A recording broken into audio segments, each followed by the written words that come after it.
আসসালামু আলাইকুম। কেমন আছেন সবাই?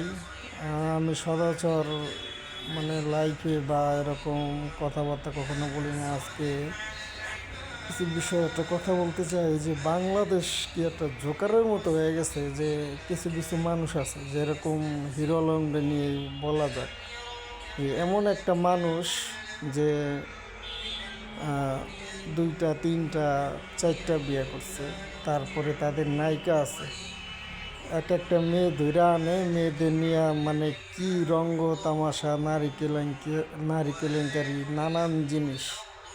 আবার এই মানুষ আবার ওই ভোটে দাঁড়ায়, নির্বাচনে খায়। এই মানুষের কেউ ভোট দিব? ওর যে কর্মকাণ্ড, ওর যেই কাহিনী করে, তো এই মানুষের কিভাবে মানুষে ভোট দিব?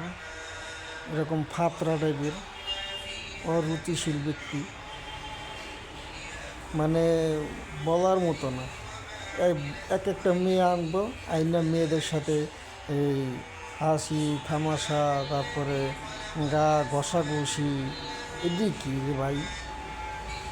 কোনো সুস্থ ব্যক্তির কাজ এটি?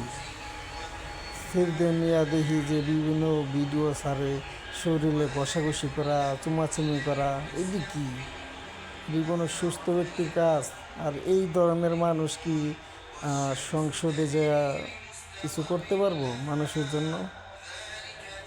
তো দেখি যে চারটা পাঁচটা দশটা হাজার হাজার মাইয়া পাশে বসে শরীর ঘষাঘষি করে, চুমাচুমি করে, তারপরে রঙ্গ তামাশা করে, রঙ্গলীলা করে।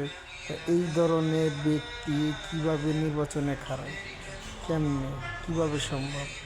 এদের তো মনে করেন পাবনায় পাঠানো উচিত। যত সব ফাউল ফাজিল লোক। আর এইসব কিছু কিছু মানুষ আছে যে এদের সমর্থন দেয়, এরাও ফাজিল।